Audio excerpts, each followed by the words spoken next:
All right, we as usual, we're gonna start with bait. We're back at the river today.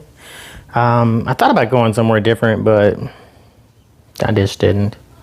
I'll start by apologizing in advance that there's no audio for this video.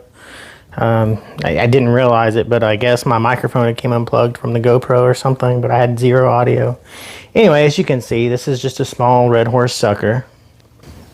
I haven't actually used this for bait before because I don't want to cut up a big one. So like when the ones I get are usually too big and they've taken, 6-7 years to get that size, and I hate to just cannibalize them for the chance of catching a catfish.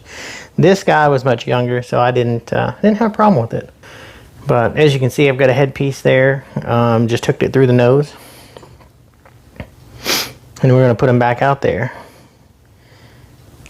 Now over to the left, like upstream just a little bit, there's a deeper hole, which is what I was shooting for. And I may have actually overshot it a little bit, I don't know.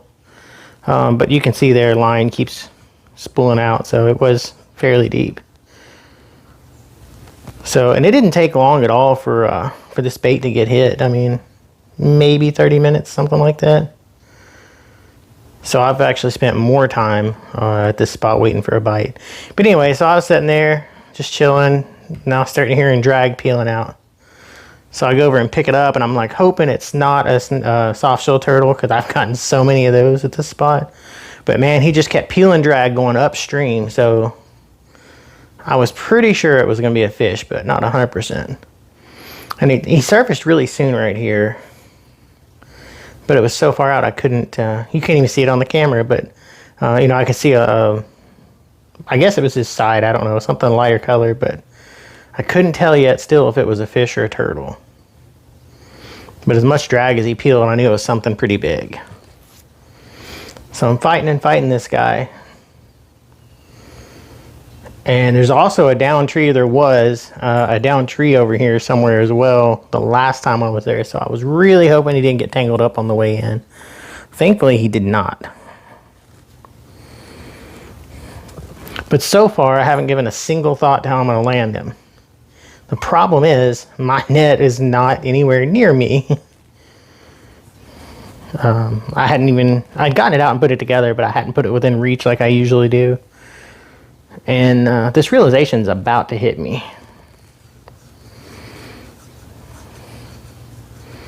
In just a minute, once I actually get him up near shore. Thankfully, today, there was another fisherman over there. Never met him before in my life, but I was like, "Hey, dude, can you help me here? My net's up there, and I don't want to set this rod down and it just get, dragged out into the water or something." And he was nice enough to actually drop what he was doing and come help me, which was awesome. And at first, I was going to reach around for the net. Right here, I reach around, and he's like, "No, man, I'll help you. I think he was probably more excited about this fish than I was, which was cool. And so neither one of us are a pro by any means of landing a fish this size. I don't think he'd ever caught one anything near that size, and this is a personal best for me. But yeah, it just took us a minute here, and once we got it, he's kind of like, "Man, where did you catch this on? What are you using for bait?" and that kind of thing. So, and I was totally appreciative. I couldn't, couldn't say thank you enough. But anyway, so once I set this guy down up here behind the car, or by the car, I was like, "Hey, dude, this is what I'm using for bait. Do you want a slice of it?" So then I end up cutting him a slice of the fish. But man, look at that guy take off. That was awesome to watch.